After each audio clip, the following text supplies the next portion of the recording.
We're back here with another video, and it's been a while. It's been a minute with the lads. I've been up to a lot, and I'm back, and we're here. Today we're gonna talk about, you know, what life should be looking like as a college student financially. I'm currently in college right now, and I can say for myself, I've done a pretty decent job. Currently working a job and living in an apartment with my boys here and going to the University of Miami. Now, what steps you need to take and what, progress you need to be on to feel like, hey, I'm on the same path as everyone here and I'm doing maybe a little extra than the next person is what we're going to talk about today. We're going to get into that kind of first step into a deep break to these videos, see the change of scenery. So let's get into it.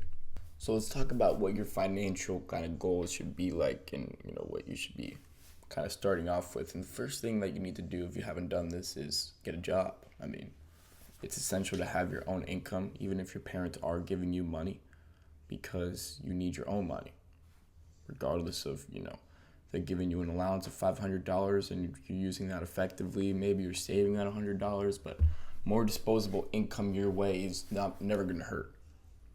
And there's multiple ways to make money, and I'll explain that in the next video in college. And a lot of online stuff you can do, and the opportunities that maybe on campus might not pay as well as you'd like it to, but I'm sure there's ways where you can kind of start on an on-campus job and kind of work your way up to get more money. So, at the end of the day, the most important thing is that even if you're getting money from your parents and, you feel like, oh, well, it's too, it's the job kind of teaches you a lot, teaches you how to talk to people in a different way, in a kind of sales manner, and, depending on what you do, obviously, but the basis of having a job and seeing a disposable income and seeing, money coming your way every week or every month it's gonna change the way you feel about yourself. You're gonna feel better, and you're gonna feel like,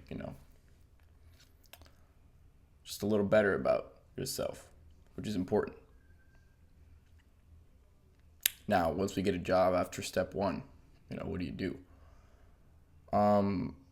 Save, man. Got to start saving. Obviously use it for expenses that you like. You're going to a concert, maybe buying some clothes, and it's good to do that. And maybe you want to hang up something in your room that's cool. You got to spend money on yourself, right? You got to spend money on the things that you like and the things that you enjoy, because if you do spend money on just saving, obviously it's a smart play, and you should be doing that, but set aside, maybe your income a month is 500. You want to set aside 100 for yourself, for your kind of disposable income, and maybe your food, and then another 100 or $50 for your luxury things, things that bracelets, maybe you save up $50 every month to get a concert ticket, bracelet, luxury, jewelry, clothing, whatever thing it may be that makes you happy, that that other people may think that it's dumb, but it makes you happy and it's important to you, and that will make you every time you wear that bracelet, you'll know. Every time you wear that sweater, you'll know. Every time you check out that poster, you'll know, man, that you worked for that, and that you put a money aside and you did what you had to do. And it's another lesson that helps you learn and move up in life. So once you save, right, you got $150 away because you're making 500. So now you have another $350 left, right? Hopefully making more than $500 a month, but better than nothing. And these $350, you want to invest it. You want to do whatever crypto or what your friends are buying nowadays, and kind of go with the flow, and that's not what you're supposed to do. You got to wait, right? You got to make a savings account first off. Robinhood, There's Acorns now, but personally, I use my own bank. I use Chase, J.P. Morgan, other Bank of America. If you use that, whatever kind of bank you have, you can make an investment account with it, and you got to put that money, that $350 that you're saving, if you're in that situation, put it aside and put it in that investment account, and don't invest it. Right? You gotta wait. Fortunately, the game of investing is not putting all your money immediately the second you get it. Now, if you did do that, you would still make money, depending on obviously what stock you put it in. Assuming that most of the stocks that we've talked about on this channel, you would be up money, because I've made a good amount of money and with the stocks that I've talked about: Palantir, Taiwan Semiconductor, etc. Google. So if you start, putting your money into those type of stocks, that you're gonna make money no matter what. Now, in the short term, you might lose though if you don't wait, and if you wait for drops, then you'll make more money. It's just how it is. And if you panic when the stock's going down, then because you bought it at a random time whenever you thought it was going to look good, and now you want to get out because it's down, you're going to lose money. I mean, the market is all about timing. And yeah, in the long run, no matter what, you'll make money. But let me tell you, you look a lot better and you look a lot smarter and you feel better when you see that money, when you buy on a dip. And most of the time, the market or stocks don't react like the market. So stocks like Google or Amazon or an Nvidia, most of the time there's a government. Trump is with the tariffs. Now, obviously Amazon is e-commerce. I mean, Google may have some parts coming in from China or other places, but at the end of the day, it's not affecting them directly if you do the research. Maybe Google has a bunch of, facilities here in America. So why would the tariffs affect them? I mean, look into it, of course. Maybe there's an American company that you have that you're looking at that is not affected at all, but because of the tariffs, everyone's freaking out. Goes down.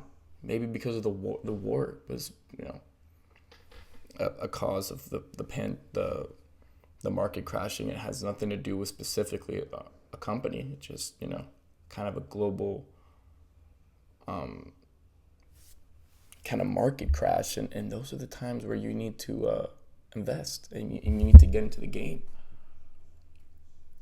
Obviously, do your research and make sure that your company's not getting burned too bad by the, economic crisis or whatever's going on. Like the tariffs in April, everyone thought that was going to be a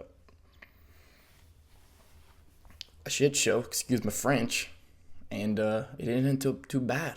If you invested in April, you would have made a good amount of money.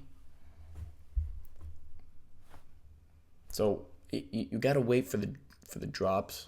You got to be patient with your money, and as long as you have fluid cash coming in, you're going to be all right. Right? If you keep putting that cash that you're getting in, that 500, and you put in that 350 a month, that's all you got to do. Because let me tell you, there will always be some type of crash.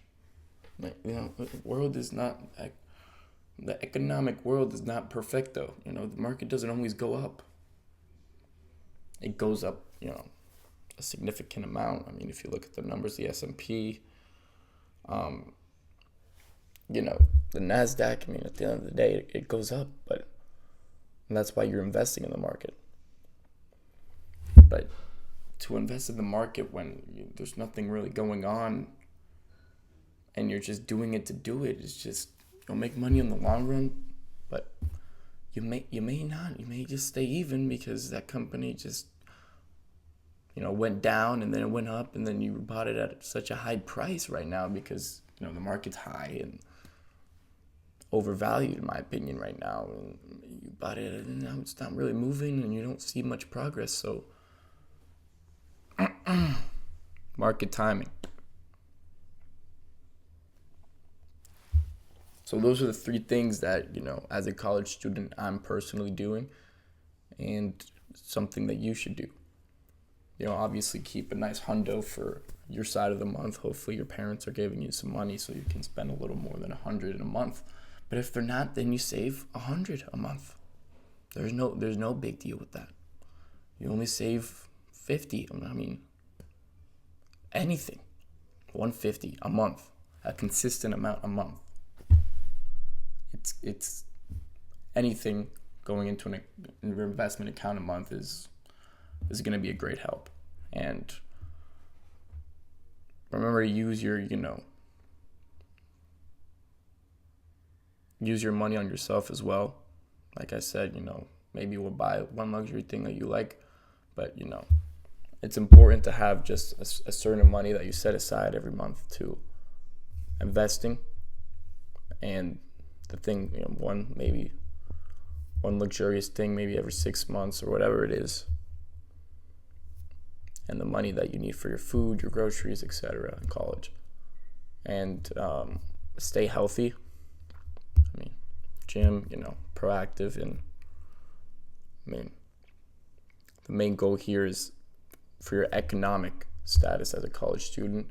And that's how you should be starting. And that'll make you more aware, attentive, and it'll make you realize how to handle your money. So yeah, that's the video today. Those are the 3 steps that I would take first as a college student. If you kind of want to move up in the ranks, if you kind of want to